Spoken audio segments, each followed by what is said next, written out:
Welcome to A Learner's Journey.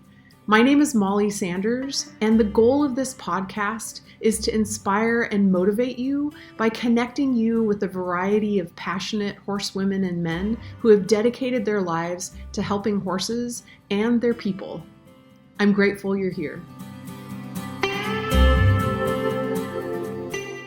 In today's episode, I bring to you a wonderful horseman named Ross Jacobs. Ross was a delight to talk to. He's full of wit and stories and humility. He spent 15 years as a medical researcher, and the critical thinking that science instilled in him influences his horsemanship to this day.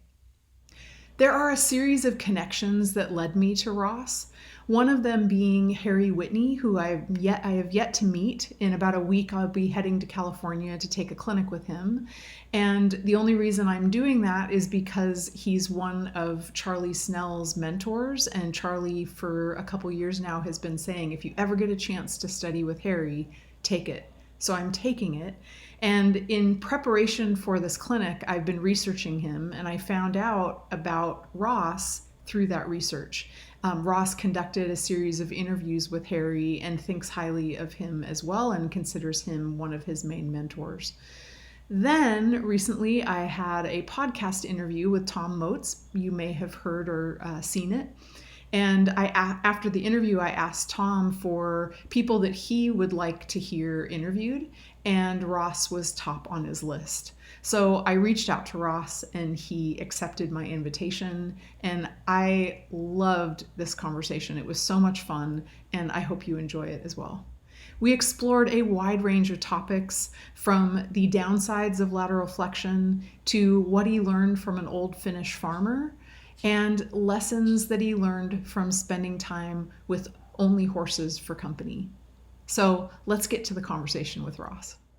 Tell me a little bit about how horses came into your life. How did you get started with horses? They didn't really come into my life. I came into theirs. I imposed myself on them. So I was a kid. I grew up in Sydney, in Australia, and we lived in the Northern Beaches. And my sister, a bit younger than me, she was a horse nut, like all girls. You know, she read all the My Little Pony books and all that sort of stuff. Right. And she wanted to go riding, and eventually my parents succumbed, and they said, well, you can go, but one of your brothers has to go with you.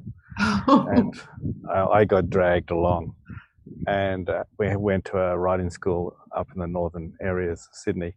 And afterwards, I was dragged kicking and screaming there, but afterwards I wanted to stay and do more.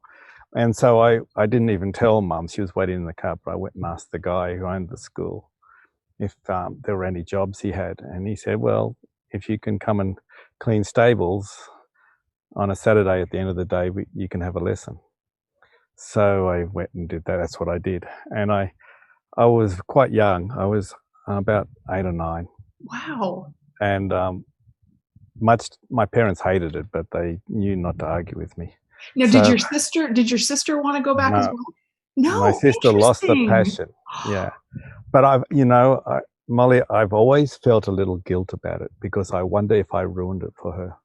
Oh. I've always, just a little hint. I mean, she would deny it now and say, "Oh, doesn't care. I don't care about it." But I've always felt a little guilt about it, because I hope I didn't ruin it for her. Oh, that's so interesting. So, because one of the things that I was curious about is what happened. Do you remember what happened for you where you went, I want to be a part of this? No, I don't. Okay. I really don't. I mean, later I know why I wanted to stay in it and stuff, but I don't even remember the horse I rode or anything. I remember approaching the owner. And I stayed at that riding school until I was 18 and went to university. Wow.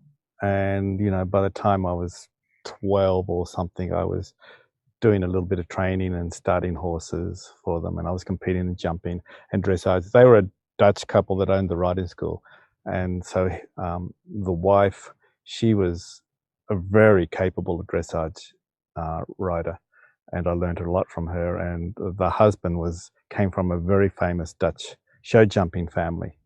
And so show jumping and dressage were my passion, and people were paying me to ride their horses in shows and stuff like that. Interesting. But then I left and went to university. So I wonder if the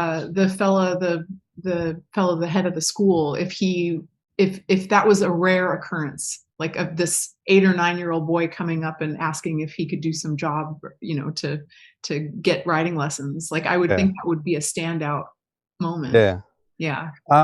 I don't know. We got on great. He was a great mentor and stuff. Mhm. But by the time I was in my mid-teens, he and his wife split up. I mean, he took off, and so I was helping her run the school. I was doing teaching lessons and stuff like that because she had Okay. a couple of little kids and stuff she was left with. But you know, Okay. it's a long time ago. I sometimes wonder what happened to them. I know the riding school doesn't exist anymore. It's all now just housing everywhere. So Right. yeah. Yeah. Oh, that's interesting. So you mentioned that at the age of 12, you started to do a little bit of training. And so and then you went to university. When did it switch back for you to decide you want to dive in? Long time. Okay. I couldn't put a number on it, but it'd be at least it would be over 20 years. Okay. Now I say that, but I always kept horses. I always had horses, but to actually switch and start doing it professionally, it was over 20 years. I went to university, got a science degree, got a PhD in physiology, did 15 years of medical research, and Wow. then I quit medical research.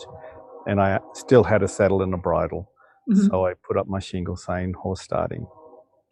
That's so interesting. Do So, you feel like the time that you spent in college and then your medical background, did that um, did that prepare you in any way for your career with horses, or was it? um, I used to think especially when I was hanging out with Harry Whitney, I we would talk and stuff, and I said how I envied him that he didn't have a hiatus. He went Mhm. to college and he got his animal husbandry degree, but he still kept working with horses. Then after college, he went into horses. And I always said, "You're so lucky. You didn't have that time that I was doing other stuff." Right. And he said something. Harry occasionally has been known to say smart things, and this was one of the smarter things he said. But doesn't happen a lot. But it happened Oh, this time.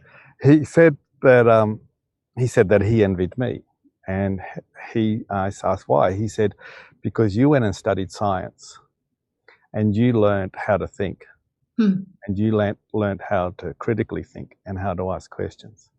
And he said that was a lot slower for me. And Interesting. I've thought about this a lot. And so I think going off and doing a science degree didn't directly help me with my horsemanship, but I think indirectly in that it made me a better thinker and I could question things.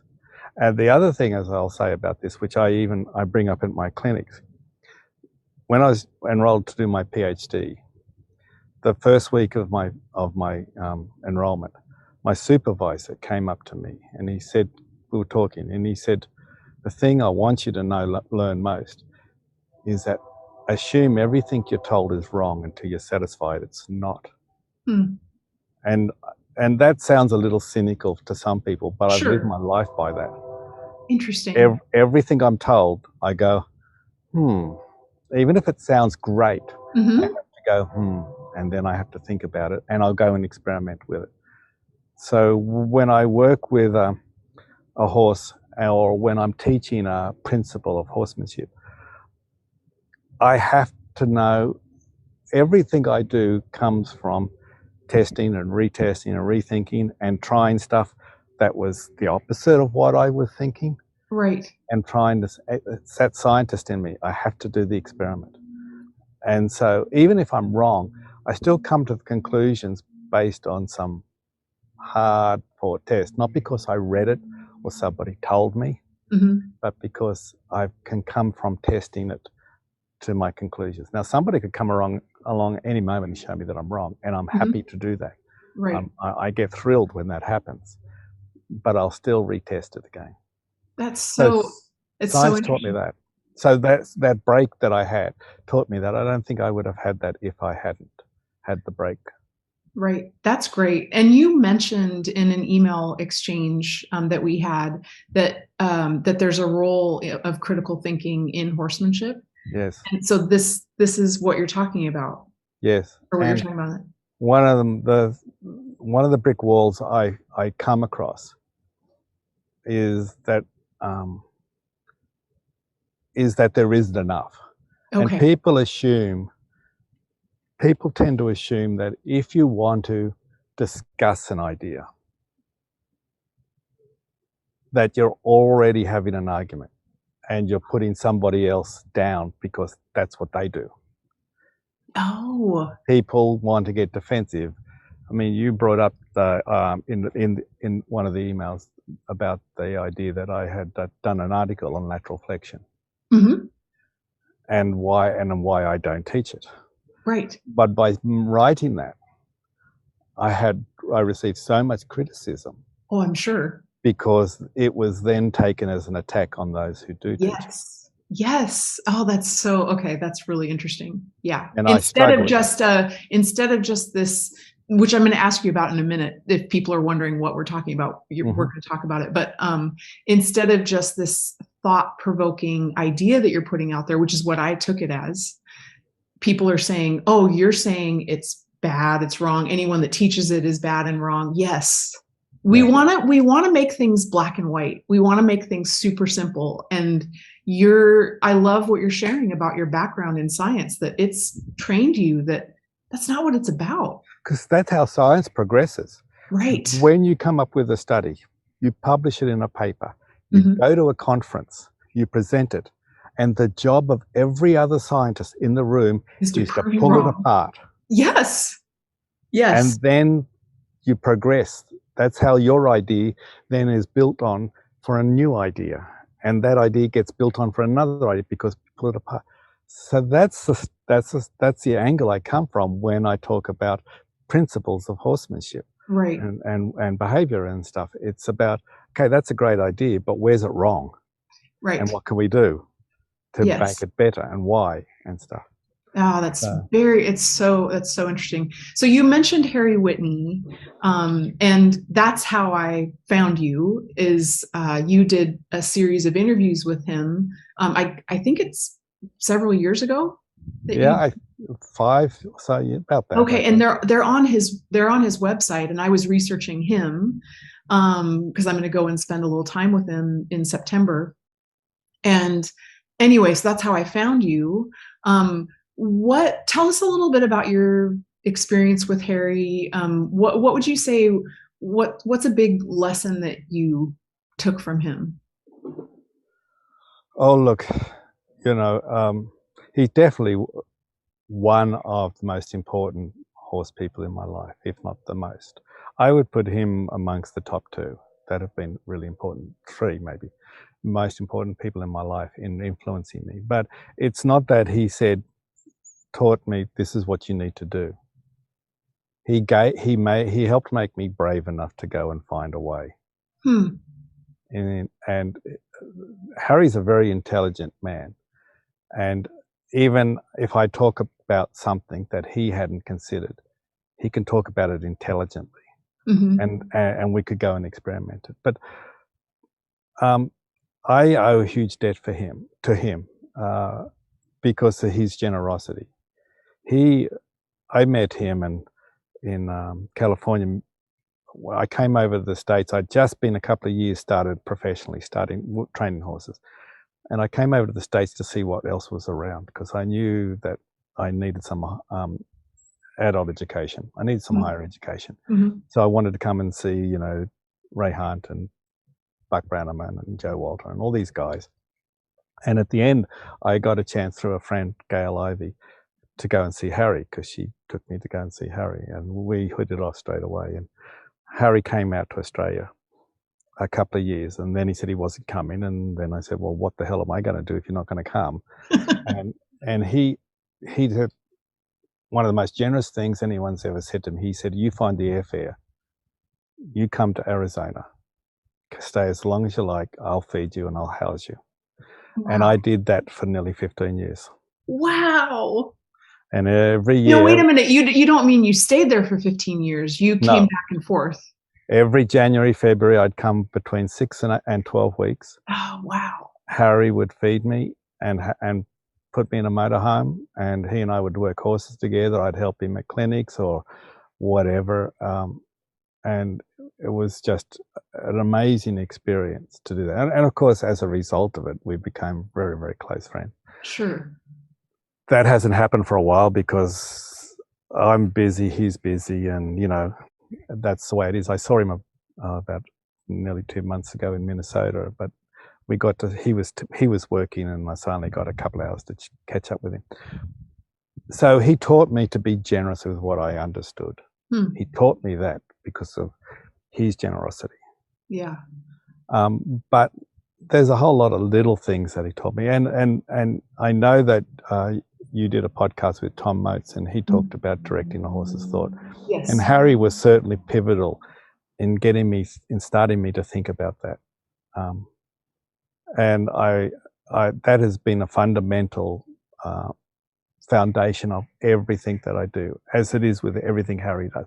I haven't found an example where it's not important. With all the thousands of horses I've worked, it's never not been significant. And tell us a little bit about what it means to you. Like what does that mean to get a horse's thought, and why it's so important? So horses have a complex neural system, a complex brain. And like humans, everything they do starts with an idea. You don't decide you're going to make yourself a cup of coffee. Find yourself at the sink with a coffee cup in your hand. There's 100 little thoughts, ideas about how you're going to get out of your chair, direction you're going to walk, blah, blah. There's all that. Horses are no different.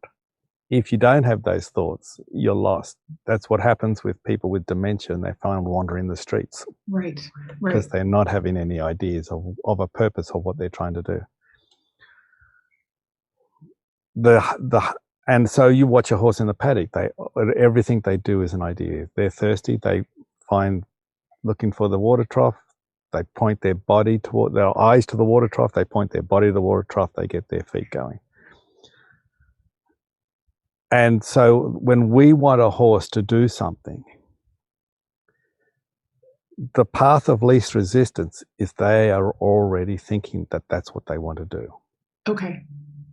So if a horse is thinking, I'm thirsty, I need to go to the water trough, but we're time limited and we need to go to the arena, or we need to go into the arena. The judge is ringing the bell, they're waiting for us, we got to go to the arena. But the horse is still thinking about going to the water trough. There is conflict between what he's thinking about and what we want him to think about. And he's always trying to do what he's thinking about, even if it's subtle. If only I could, if only Ross would get off my back, if only Ross would let go of the lead rope, I'd go to the water trough. And so the job of training is to get a horse to change his thought. It's all about changing from what they're thinking of doing to what we want them to think about doing. And then there's no trouble in it. Right. That's the basis of it. Yeah. Now, the practice of it is a lot more complex. Yes. And in 1,000 different ways. Right. But I've played with this for so much of my working life. I can't be convinced so far. I haven't been convinced that it's wrong. Right. And I see the difference between, there's a school of thought where if you want a horse's thought, then you need to move his feet. Right. And that's coming at it backwards, because that's creating resignation in a horse. You'll see that in examples of, say, horses that are, you could put them in the round pen at liberty and you want them to hook on or join up, whatever you want to call it. And you drive them until they do the head down and the licking and chewing and stuff. That's creating resignation in a horse. Because if he really wanted to be with us, you'd have to rename him Velcro, because you couldn't get him off you. Right. But he doesn't. But we just say being out there is a terrible idea, because if you want to be out there, I'm going to run you. Right. And then he says, just show me what to do so I can quit running. And so a lot of people think moving the feet will change the thought, but it still has ill feeling in it, because it wasn't his idea. He just gave up in futility. and Right. you So create it. it might change the thought, but it's like you're saying, it's coming with an ill feeling. Yes, It's not changing the thought in the way that we're wanting. yes, it's a creating obedience, but Okay. but not willingness and okayness. Right. And so when you've got that, there's always a part of a horse, just like there is in humans, that just don't want to be part of it. There's always a little resistance. Mhm. He'll be a little late on some things. He'll be a little crooked about maybe his turns. He'll be Mhm. a little heavy on his forehand. Just something that'll just say, he's not really into this. Right. Right. Humans do the same thing. Sure. You know, Yeah. you go get a job you don't really want to do, and they say, "Well, we'll make it worth your while. We'll double your salary." Okay, I'll go and do it, Mhm. but you really don't like the job. Right. You're right. It's you're in it for the end result. You're in it for the money, not in it for the job Yeah, itself. yeah, Yeah. yeah. So something that popped into my mind as you were talking about the water trough, actually, I get to look out my window and watch my herd, which I love. And so often when I'm watching them, you can see where their thought is going, That's right. right? And Yes, then it's such a beautiful thing to watch the balance in their body, the forwardness in their movement. And I often find myself feeling like that's what I want. That's what I want to be creating, right? yes, Is that look and how hard that is. And I yes, think part of it is because um, getting the horse's thought and their mind it's not necessarily a new concept to me, but the emphasis on it is new. hmm, I have been from the camp of move their feet to get their attention with you, move their feet to do a variety of things, make it more uncomfortable out there, right. those kinds of things. So it's fairly new to me and I find it fascinating. I'm totally intrigued by it, but I do find myself at a loss for sometimes, and I know that I'm going to ask you something that I think is, a lifetime answer, but if in that example of you going to the arena, your horse's mind is somewhere else, they're still thinking about the herd or the trough or whatever, you're wanting to go to the arena, what does that look like to get their thought with you if it's not moving their feet? Um, it's following a field. There's a thing I talk about a lot at clinics, and I try to teach it. And you can move a horse through directing or driving, and a lot of training um, is about driving. So when you drive a horse, and the most simplest terms of this, when you drive a horse, you're sending a horse away from something. So the clearest image I can give you of that, it's in everything, but the clearest image I can, if you want to put a horse out on the lunge, you pick up the whip and you flip the whip and he goes forward. Right. He's going away from the whip. Okay. So his thought is on the whip and he's going, oh my goodness, the whip. And his feet go away, but his Mhm. thought's on the whip. So he's leaving the whip. Right. That's driving. Right. When you're directing a horse, you're actually getting a change where the horse's thought and his feet are going in the same place. So I call it, so when you're driving, you're telling a horse to move away from something. When you're directing, you're telling them to move towards something. Okay. So if in the example of lunging him, if I picked up a feel in the lunge rope and got a little energy in my body, just a little, not chasing, just like going in the circle with him, he's going with me and the feel of the rope. Mhm. He's not going away from something. Right. And when you've got a horse that is following their thought with their feet, that's what it feels like. Mhm. There's no brace. For example, you might feel a horse, you're riding a horse, you lift up your seat. He doesn't just spurt off, and he doesn't require you to bang, bang, bang, bang, bang, and the moment you stop banging, he slows down again. Mhm. That's a horse that's holding back. His thought is not to go forward. Right. And he's going with you because he's following the energy, the feel of your seat, like Mhm. that. that's the fundamentals, and that's what you want. To get it, sometimes you have to drive to show a horse Right.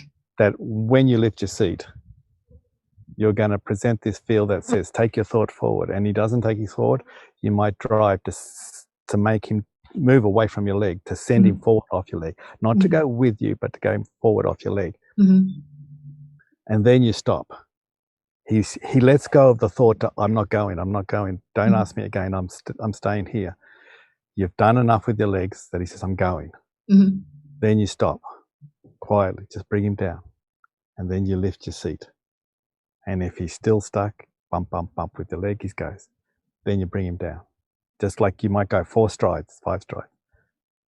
Because you're looking for the change of thought. Yes. You're releasing for the change. So you're releasing your bumping of your leg because he thought forward. Even though he was running away from your leg, he still said, I'm going. Right. Do that 2, 3, 4, 20 times, whatever.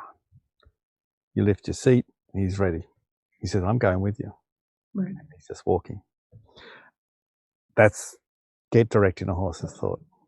That's great. That's a great explanation. And that does fit, where I've come from. That fits the things that I've learned. It's a little bit, again, like I said earlier, it's the emphasis that it's about rewarding that thought. It's about what's their first thought. But can I just add to that? Sure. A really important part of this. When I lift my seat and nobody's home, he's busy doing the crossword. He's not listening to me. So I put my leg and go bump, bump, bump. I'm not making him go bump, bump, bump to get him to go. Right. I'm getting him to stop not going. Yes. I'm trying to block the thought of not thinking about going. Oh, that's the thing. I'm not getting firmer with my legs to make him get him out of there. I'm getting to stop him thinking about not going. Okay. So it's kind of like, hey, think of something else. That's not what I'm looking for, or look for something else. So if I asked you to do something, say I asked you to get out of the chair, the hardest part of getting you to get out of a chair is to get you to stop thinking that sitting in that chair was a great idea. Right. Once you've decided I don't want to be in the chair, directing you to go and step over there is easy. Right. But getting you to get out of the chair, getting rid of that mental inertia is the hard bit. That's that's a cool way to look at it, because it also depends on a lot of factors for me. If I've been sitting for 2 hours, your likelihood of being able to get me out of the chair is probably going to be pretty good, right? Whereas if I'd been working for 8 hours and I just sat down, it's going to be a little bit more challenging. So getting you out of the chair, if you've been sitting for 2 hours, your thought to get out of the chair or to stay in the chair, your thought is only a fraction than if you'd been working outside for 2 hours and you just came down to sit down. Now you've got a strong thought. So I have to get stronger to block that thought. Right. But when you've been sitting for 2 hours and you're bored and you're getting a little numb on your behind, asking you to get out of the chair, it's a tiny thought. So I can do only a fraction to ask you to leave the chair. Right. And so how big you get to block a horse's thought depends on how strongly he holds onto that thought. Right. Really good. So I want to talk to you about the lateral flexion that you shared. I thought the article, so I saw it on Facebook. I'll make sure to put a link to it so people can go and take a look at it. Or is it still available? No, it's on Facebook. Okay, good. But you're really setting me up for hate mail. Thank you very much. No! Oh, maybe I won't do that then. I just think, hopefully if people are listening to this, they won't do that with you. But I just thought it was so thought-provoking, and I think it will give people a new way of viewing lateral flexion. So first off, how would you define it so that we're working from the same definition? Okay. And then share a little bit about your view of it. So when I wrote the article, I have a clear picture of what I meant by lateral flexion, and I clearly did not explain it enough because a lot of dressage people got up in arms about it. Okay. Because they read Pluvinel and Boucher and these dressage masters who talk about lateral flexion, and we're talking about two different things from what I was to what Boucher was talking about. Okay. But anyway, So I think of lateral flexion in terms of what's being taught in horsemanship today, modern horsemanship today. And it basically entails that you pick up the feel on an inside rein, say the inside, it's a left rein. You ask a horse to flex his neck to the inside and his feet stay stationary. And he should be light on the feel of the reins. And you're looking for a flexion, a bend in the neck of somewhere around 90 degrees, maybe a little less, maybe a little more, depending. But basically, you're asking him to bend his neck around and be light and responsive to the feel of the rein without moving his feet. His feet should be stationary. My criticism of that, now let me just say, I should start off by saying, I have asked a lot of trainers and clinicians, including some very famous ones, why they do this. And I'm always told it's to build a connection so they're light and responsive on the reins. Okay. That's the thing. And I understand that, because I don't want it to be a wrestling match with my horse either when I pick up an inside rein. But my concern is twofold. One is that they're focused mainly on the horse bending their neck, flexing their neck. When I pick up an inside rein, I want the horse to think about thinking to the direction of the inside rein, not just bending their neck and their eyes are pointing that way or that way or that way. I need them to think there. If they're thinking that way, all I've done is create a trick, because I haven't changed a thought. They're still thinking that way. And a lot of horses do that. If you watch videos of trainers teaching lateral flexion, go to YouTube and see it. And you'll see that a lot of they bend and their horses will twist their pole, and so their head is not perpendicular to the ground, because they're actually mentally pushing that way. And so they physically gets blocked. Right. And for people so some of the folks are just going to be listening. So basically you're saying that they're following the direction of the rein with their physically, but mentally they're looking the opposite direction, or maybe looking forward. They're not following it mentally. That's right. Okay. And I consider that an escape. Okay. They're escaping the pressure of the reins. They're not giving to it. Interesting. Because mentally, they're not coming around in the direction of the rein. Right, and it makes total sense. Just escaping the pressure. Right. So if you were to let the rein go, maybe if it's been done enough, they're not going to follow their thought. Like their feet aren't going to move forward and follow their thought. But it's like that, what you were saying earlier, there's that piece of them, there's that little piece that it hasn't changed that thought, and it's going to show up other places. Okay, so keep going.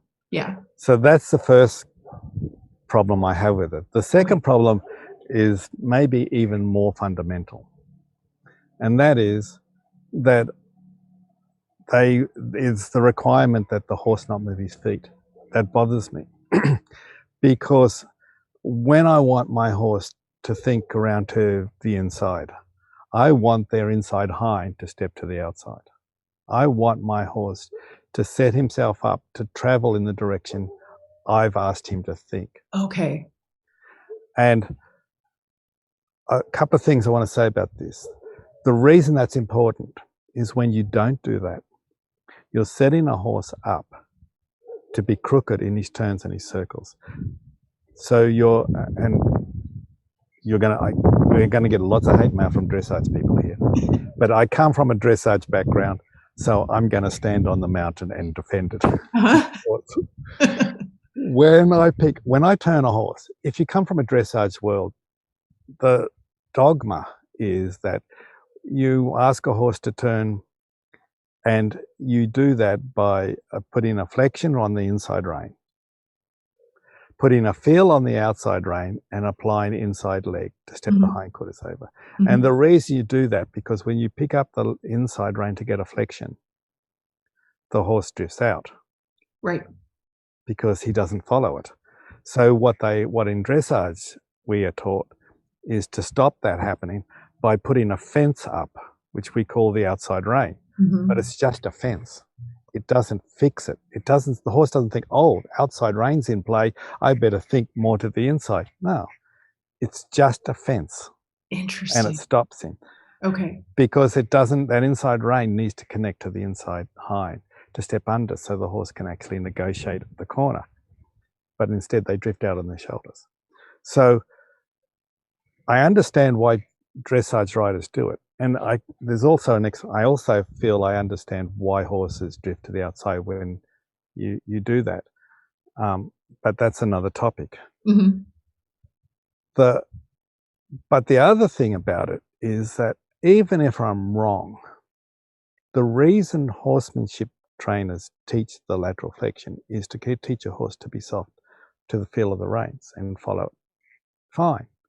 What's the problem, though, with asking them to disengage the hindfoot? Why does the horse need to be stationary? Right. I want the inside rein to be able to connect to all 4 feet.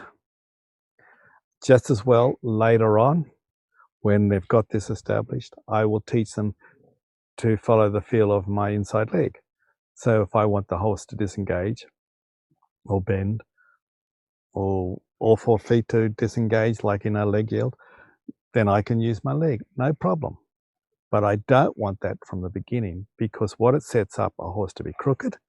At the very minimum, it sets them up to be crooked in their turns and their circles, and then you're using an outside rein. At the worst, it's teaching a horse to rubber neck. Now, for those who don't know what rubber necking is, it is when you pick up or feel on the reins, the horse bends his neck that way and keeps going that way. Mm-hmm. And you'll see horses do that quite a lot in a panic. But it's because that inside rein does not help disengage the hind foot. And so they rubber neck. And I hope, Molly, you've never ridden a horse with a rubber neck, but it's scary as hell. I can imagine. I have not ever had that happen, but I can imagine that it would be incredibly scary. Imagine driving a car and you turn the wheel and the car keeps going. Right. Yeah. Yeah. That's what it's like. Yeah, that's a good analogy. So in my background, lateral flexion is at its very rudimentary beginning level is taught as a one rein stop. Yes. And a lot of times what I found was that people would get stuck in thinking that the two were synonymous. Yes. Right? That lateral flexion meant one rein stop. So the way that I understood it, the stopping part and the lateral flexion part in the beginning is all about control and safety, so that if somebody gets into a jam, it's an easy way to teach people and horses to have some control. So what are your thoughts on that? Okay, so I know that this is an interview of me and I'm the one that's supposed to be on the spot, but let me ask you. Yes. So what's the important thing that the one rein stop is, people call it a safety brake, emergency brake, whatever you want to call it. Right. For a horse that's about to take off or buck, it's about getting him more under control. What's the important part about a one rein stop that gets the horse back under control? Is it the stop or is it the disengagement? Ooh, that's a really good question. It is the disengagement. That's right. But I think for people that it's a quick way to get a moment where you can get off if needed. Sure. Right. Sure. But I hear what you're saying, that part maybe isn't taught, that truly where your control lies is in that hindquarter. So in my experience, people train the one rein stop, and when they start, they bend the horse to the inside, the hindquarter step around, and the horse stops and they release. Mm-hmm. When they've been practicing in the arena a few thousand times, they get to the point where the horse feels the rein and they stop. They don't disengage and the people release. Okay, I hear what you're saying. So what happens when they really do need it is the horse isn't disengaging and he's not stopping because he's in half panic. Okay. And so it's just problematic. But if you say, if he knows disengage, doesn't matter if he disengages 30 times, you can ride that, because he's not taking off over the cliff or through the fence. Right. And he will calm down, unless it's a panic. you're going to hate this, but I don't teach one rein stops either because I think they're dangerous. But anyway, that's another subject. No, that's okay. That's okay. So I've just seen a few horses, that really are going to panic, and you try to shut them down with a one rein stop, it builds the panic. Right.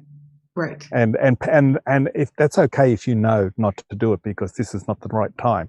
But a lot of people are drilled in about it, have the importance of the one rein stop, and they don't have the judgment to say, yeah, this will be helpful now, or no, this is going to make things worse. Right. And if they think that, and I did this, I thought this when I was first starting, I thought that the one rein stop was the only way to stop.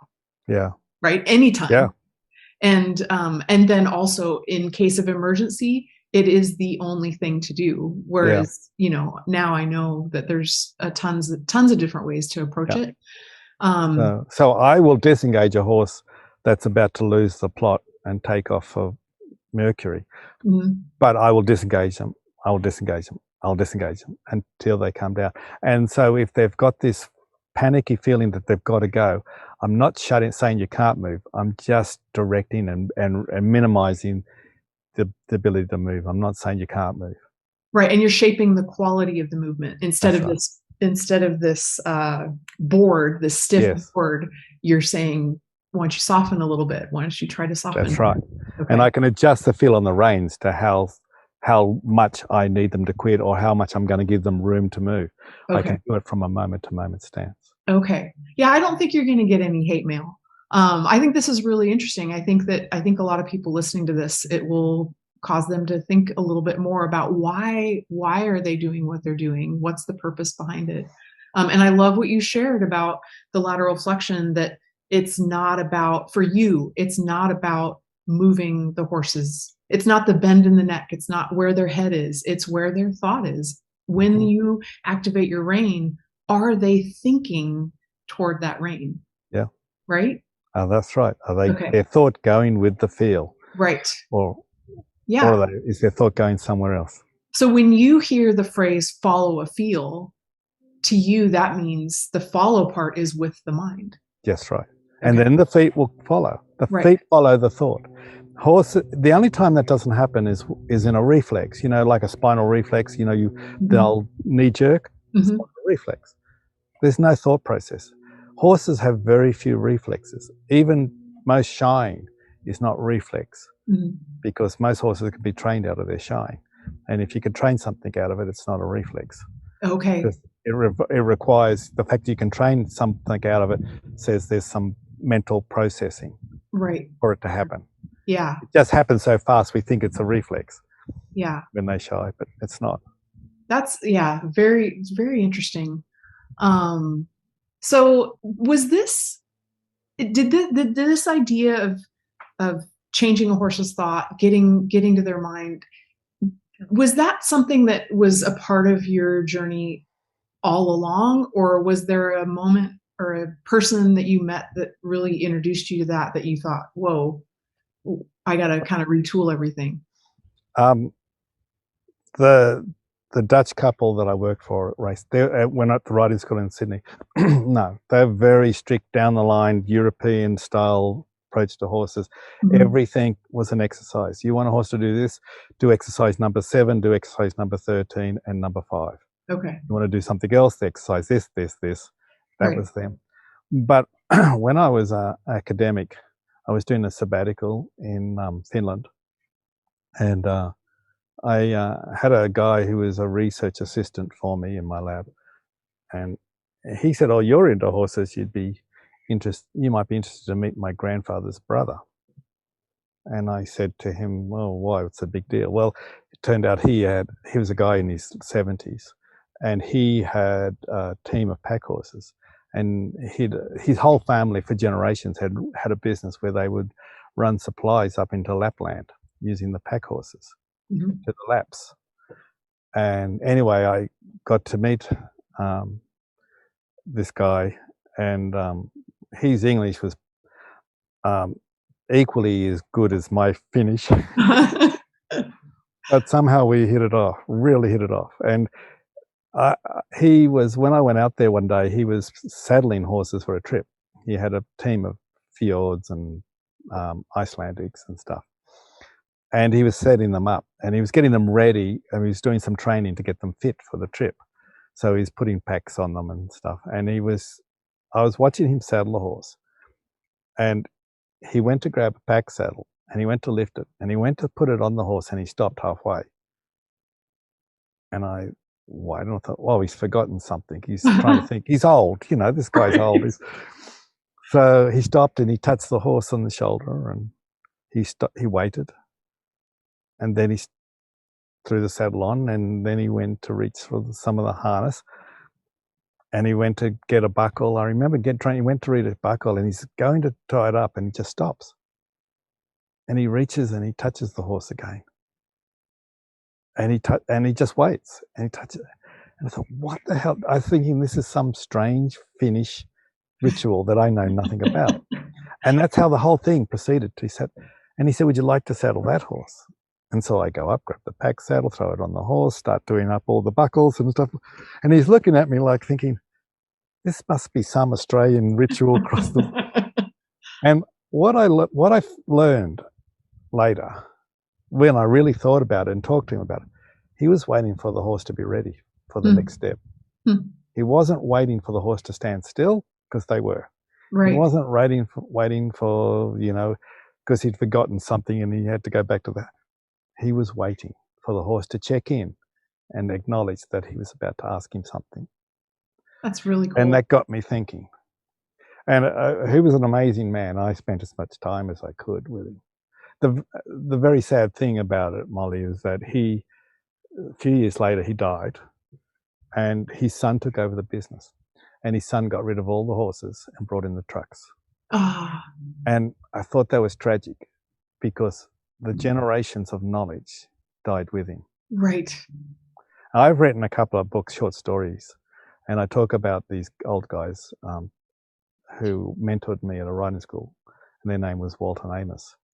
And they didn't truly exist, but they are a tribute to him, to my friend. That's really cool. That's because really cool. Wisdom is like that. Yeah. So he was the first guy that got me thinking about it differently, that horses weren't there just to serve us, that we were there as their friends. And when they were in trouble, he taught me this: when they were in trouble, they were friends needing a guiding hand. They weren't naughty horses needing training. That's so wonderful. And so these books, the stories that you wrote, is that something that people can get or? Yeah, so they're on Amazon, or they can go through my my public website, goodhorsemanship.com.au. Okay, cool. They can get them through there. So there's 3 books. There's two books on short stories about Walter and Amos, who make fun of me, and I'm the butt of all their jokes, but they teach me so much about horsemanship. And then there's another book which is more on the principles of horsemanship, called The Essence of Good Horsemanship.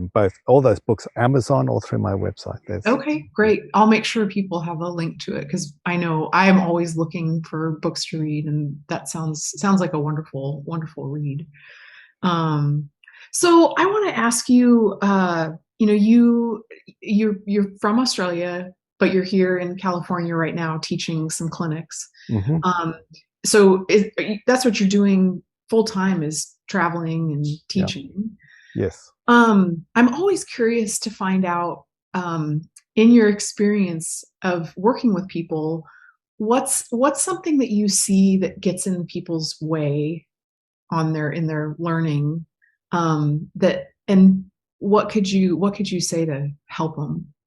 I have a couple of thoughts on things that I think are the biggest obstacles to most people, including myself. I'm not, people out there shouldn't think this is just about them. I'm as much a student as any of them. But I think the couple of things that get in people's way, in general, one is their curiosity. I think too many people that I see, especially new people that come to clinics, they come because they have a problem they want fixed.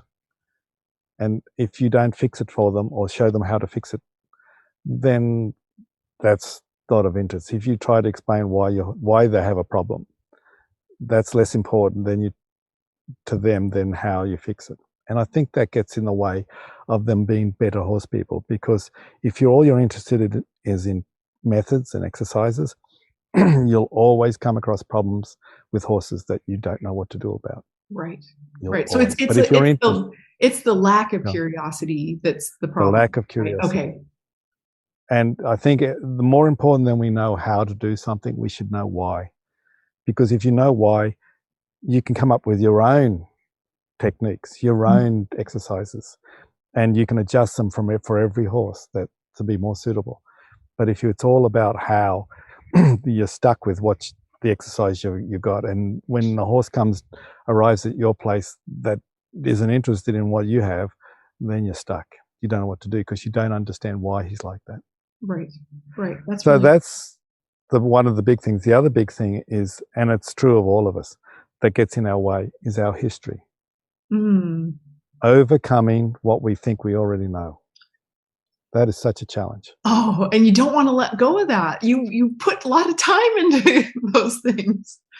And the thing that's curious is that we get cranky when our horses won't let go of their history and what they Oh, know, but we're quite happy to hang on to what we know. yes. Yeah, that's such a good point.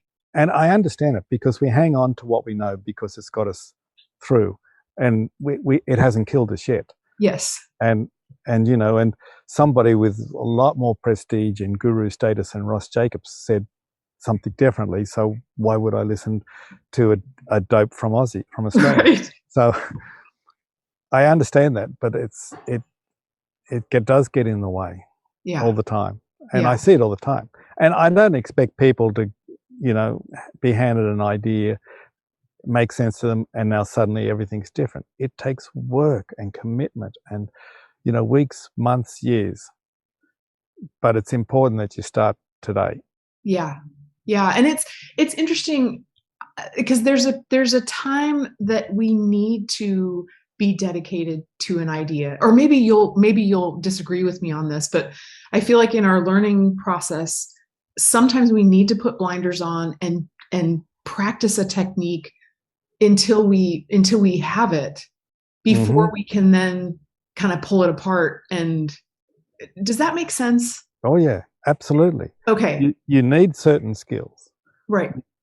Ideas aren't enough, because it's like saying you understand how to drive a car, you've read the manual, so now you're going to get in and drive it.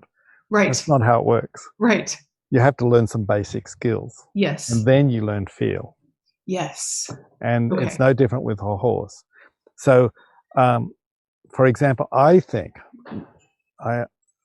Pirelli, we all owe Pirelli a huge debt. I'm including myself this. Whether or not you like his approach, whether you like his methods or not, the thing that he's done more than anyone, including Tom Dorrance, Ray Hunt, and anyone you want to name, we all owe Pirelli such a huge debt, because he has got people looking for something else, and he's introduced them to techniques. That's the other part I wanted to say. Great. So more than any of us put together, all the rest of us clinicians and teachers and trainers put together, he has got more people thinking about horses differently than from the old guys.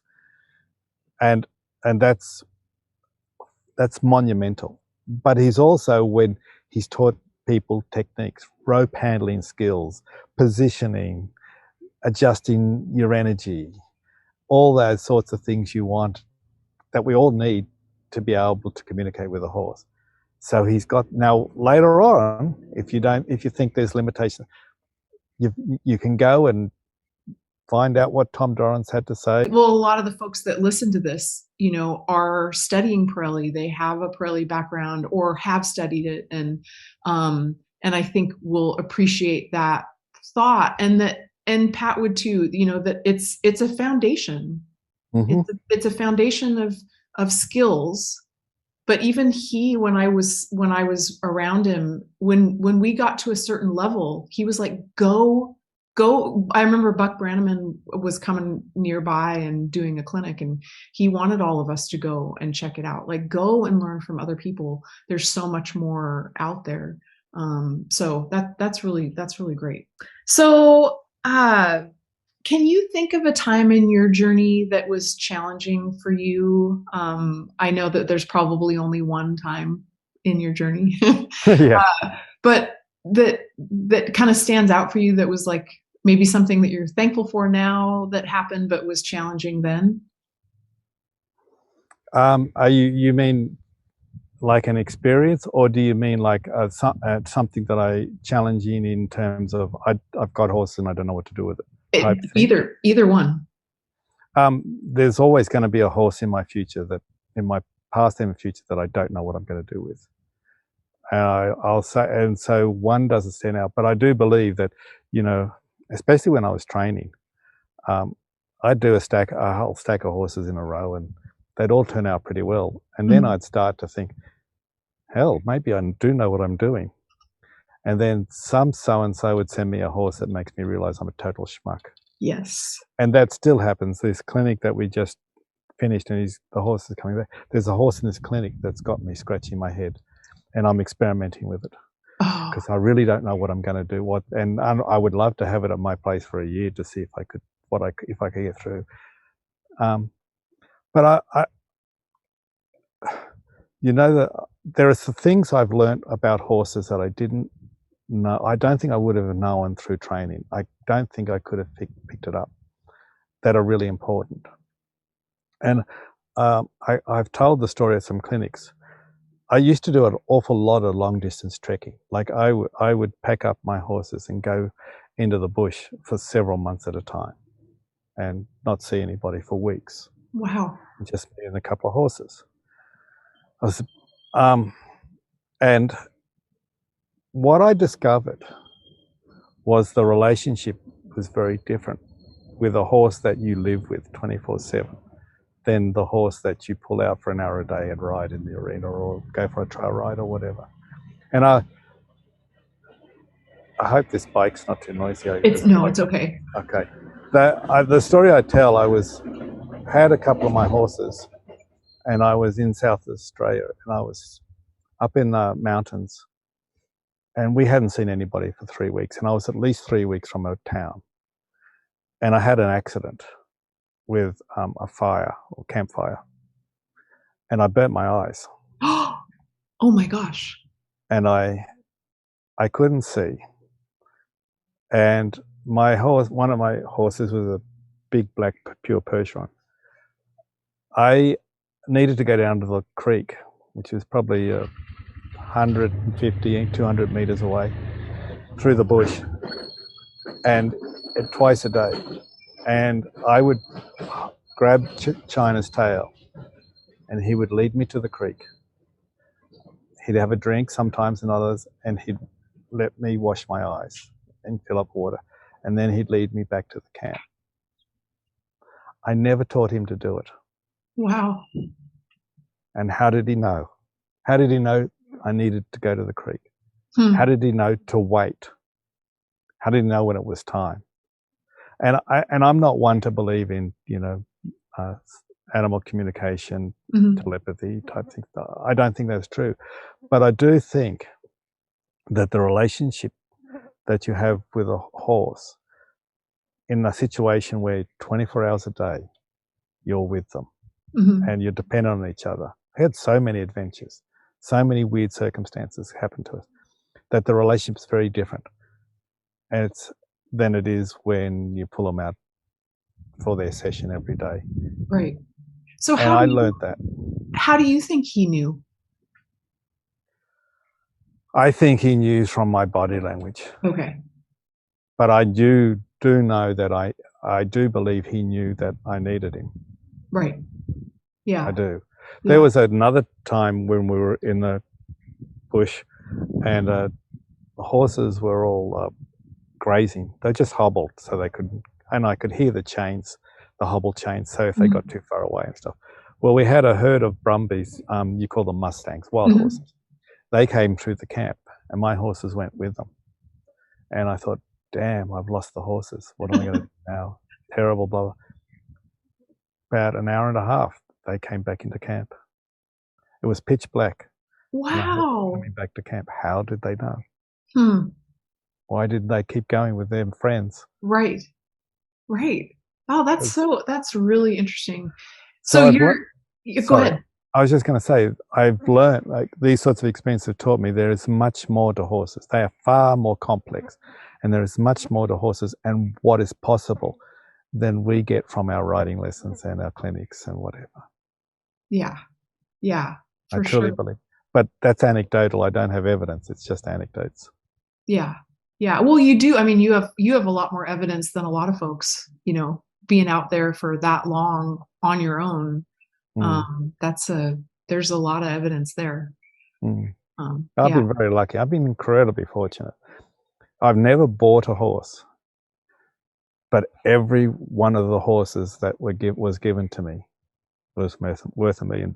Hmm. Every one of them, and it makes me Hmm. think everyone is. We just Yeah. don't always give them the chance to be. Right. Yeah. Yeah. That's Even this one that I've been working for the clinic, terribly troubled. He's worth $1 million because he doesn't try to kill me when I walk in the pen. Because if mhm. I felt as bad as he did, I'd kill everybody that came near me. Right.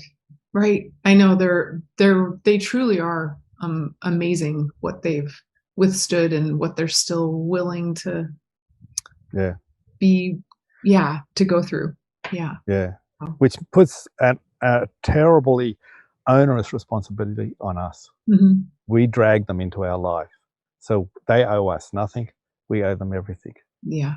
The day a horse knocks on my door and says, "Come on, I've got the saddle, let's go," then I expect him to step up. But Right. until that day, it's my job to step up. That's so good. That's great. So what's something that you're looking forward to? Going home to see my wife. Nice. Really So nice. And go on, sorry. how much longer are you? About another 5 weeks here. Oh, wow. Wow, that's a long time. It's normal. Normally between 6 and 8 weeks, I come to the States twice a Okay. year. And Okay. then when I get home, I think I'm home for 10 days and then I'm away for another 2 months. And does your wife ever travel with you, or is she taking care of the Yeah. farm while you're gone? We live in a fairly reasonably remote area.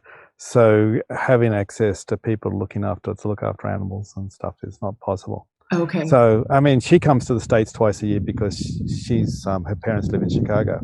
So I have to be home then. Okay. Okay. Yeah. So, Yeah, but that'd be challenging not to be able to travel together. it's Michelle and I used to work together, and we used to do clinics. We used to train together. Best time of my life. Aw, Loved it. We could have lunch together every day. that's great. So, I mean, Yeah. I'm really lucky. I've got wonderful people who support me and host me for clinics and everything. But coming home to someone else's wife is not the same as coming home to your own wife. Yeah. Very true. So, Yeah. yeah. That's But great. I'm lucky. She's amazing. She Yeah. really is amazing. That's wonderful. That's wonderful. Well, hopefully she'll get to hear this. Um, so how can people connect with you? How can they learn more about you? Oh, it's easy. I did it a few months ago. I Googled Ross Jacobs and it just came up with so much stuff that I have. Although I think there's a Ross Jacobs who's a bookkeeper somewhere in the States, I found. But look, I have a Facebook page, Good Horsemanship, Ross Jacobs. I have a website that's public called goodhorsemanship.com.au. I have a membership site that's $15 a month, and they get videos and Oh, cool. articles and Q&As and interviews and podcasts. And that's called Good Horse Members, not Good Horsemanship, goodhorsemembers.com. Okay. And there's a YouTube channel. If you search Ross Jacobs Horses, there's a YouTube. Great. I don't put much on the YouTube channel. I now reserve most of the new stuff to go onto the membership site. Okay, cool. It's a lot of work. It is. No one told me when I was started as a horse trainer that I had to be a businessman. So unfair. Right, right. It's Yeah, really horrible. right. Well, I'm sure that there are many people that appreciate that you do. I appreciate it. I've learned a lot in Thank you. talking to you, and So yeah, I'm glad you're doing it, and it kind of carries that story you told at the very beginning of Harry. It's that generosity that you're sharing, what you've learned. And if the man that you met in Finland had been able to do that, how cool would that be? Yeah, So yeah. yeah. Look, I hope you really enjoy Harry. I think, and don't let him off with questions you're not satisfied with the answers. Hound him, because he is a he is a font of knowledge, and That's he's wonderful. I think he's the best horseman I've ever really seen. I never got to see Tom Dorrance, but I would Mhm. put Harry up there as close as what I can understand. Yeah, He's I'm really looking forward to it. So I'll let you know how it goes. he's great, and say good Yeah. day to him for me. Okay. Thank you so much for doing this. Oh, I thank you. appreciate your time. It was a treat. I enjoyed it very much. What a wonderful human. I'm grateful to Ross for putting in the effort to catalog his knowledge. And that story of the Finnish farmer really hit home with me. The idea that there are people out there that have a lifetime of experience and knowledge, and when they go, it's gone unless they've passed it on in some way.